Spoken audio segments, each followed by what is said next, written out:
Your boy Ski here with another Spectre Divide video. This time I'll be going over some of the sponsors in this game, more namely our two assault sponsors, Pinnacle International and Vector Dynamics.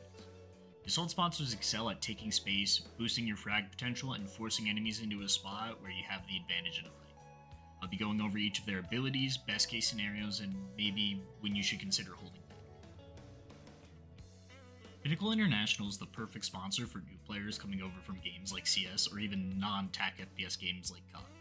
The kit is basic enough for any gamer to understand with simple abilities like a grenade and a flashbang, but can still provide a lot of impact on the game as a whole.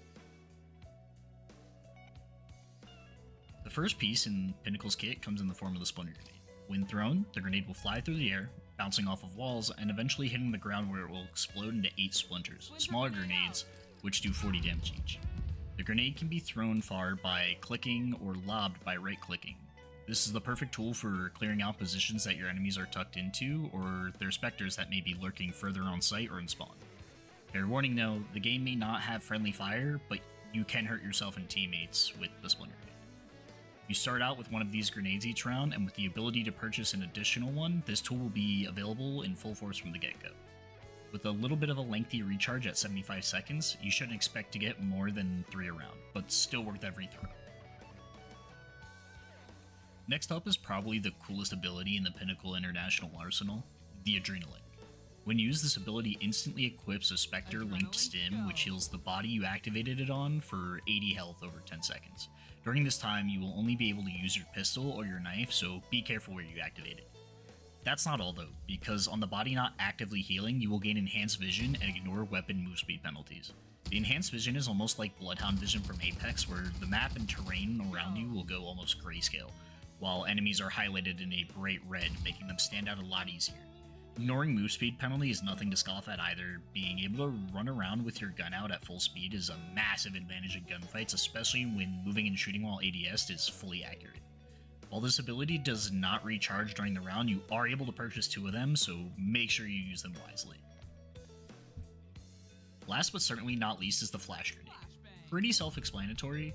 When thrown by left-clicking, you will throw the grenade far and it will detonate after 1.6 seconds. Thrown with a right-click, you will underhand the grenade and it will detonate after 1 second. Any player within line of sight of the grenade on detonation will be blinded no matter what direction they are looking. If a player's back is to the grenade when it detonates, the player will have a massively reduced flash time. This ability is super strong for pushing into open sites and forcing enemies to back off of an area, but be careful, because you can just as easily blind yourself and your teammates. With this ability being able to be purchased twice, though, you can cover a lot of area. Dude, is this so fucking Sometimes. Flashbang. Gamer slash. Flash grenade. Oh, fuck Gamer me. flash. Put away the flashes. Put away the flashes. Splinter time. The way the flashes will know it's over. Shoot him! It works. I think Pinnacle is strong not because the abilities are overpowered, but because they really aren't. I think it shines because the abilities are so simple they can be translated to almost any scenario. There is never really a time in any FPS where a flash isn't useful to throw when peeking, or when using a grenade to clear a tricky spot isn't useful. The class is very self-sufficient thanks to the Adrenaline and the nature of the grenade-based loadout, but can still help accelerate team fights by clearing angles, flashing enemies, and taking the initial fight so your team can have room to breathe. Maybe you don't want the basic util that Pinnacle offers, but still want to boost your potential to frag out, then Vector Dynamics may be for you. With more of a focus on safely clearing out hard-to-peek angles and clearing out larger areas of enemy presence, Vector offers a kit for the more tactical while still maintaining a high level of aggression. Starting off, we have the Dual Amp. When activated, you deploy a marker on the ground and gain a 15% fire rate buff for 8 seconds. When getting a kill while in the buffed state, the buff will reset, giving you another 8 seconds of faster fire rate. Another strong part has to do with that marker though. When you reactivate the ability, your Spectre will teleport to the marker, whether your other body has died or not. With this ability being on a 30-second recharge and not needing to be purchased, this is a really strong aggression tool that you don't have to wait long for.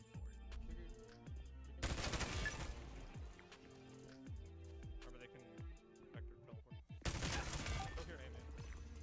5 seconds till I can. Vector has a strong tool in the way of clearing open sightlines with its second ability, the Vector Wall. When deployed with a left click, a slow, walking-paced moving wall will be made moving the direction you're facing, and will continue going for 10 seconds. The same wall can be deployed with a right click, but this time being faster paced and lasting for 6 seconds. No matter how you deploy the wall, it will travel the same distance and will go through walls and terrain that may be blocking it. Keep in mind, though, the wall is not bulletproof. Your enemies can spray through the wall, but have no vision on what's on the other side. This ability can be purchased twice, and you can have 2 walls active at the same time, so get creative with your pushes and the way you clear angles. The last ability available to Vector players is the Nanosphere, the ideal tool for clearing deeper angles and forcing out enemy positions. When activated, you will deploy a sphere that travels in a straight line until it comes into contact with any surface such as a wall or a box. It will then bounce and start going in another direction. When the sphere comes in contact with an enemy, it will attach to them, dealing 90 damage over 2.5 seconds. At any time while the sphere is active, it can be shot by enemies and destroyed, but with an actual hitbox for the sphere being much smaller than the AoE in which it can attach to an enemy, it will be pretty hard to stop mid-flight. This ability can be purchased twice, so don't be afraid to use it to clear out hard peek positions that enemies are hiding deep in and get the info you need to make a more informed push. Vector Dynamics is a sponsor that wants you to use every angle to your advantage, and make every hold your enemies have to be less advantageous than they think. This sponsor does require a lot of map knowledge, which I think might make it a lot less new player friendly, but go and experiment with it. Find cool nanosphere lineups and sight pushes with walls. Having 2 assault sponsors in the game that play so differently from one another, but have the same end goal gives me a lot of hope for future assault sponsors adding more of a twist to the division. I'd like to give a quick thanks to Staycation, Midas, Swaginborn, and BixLe for letting me use their clips in this video. These are probably my 2 least played sponsors, so I don't have anything outside of practice range footage myself. If this guide helped you in any way, feel free to leave a like and drop a sub. And if you want me to go more in depth with lineups and stuff for these sponsors, leave a comment. Thanks for watching, and I'll catch you in the next video.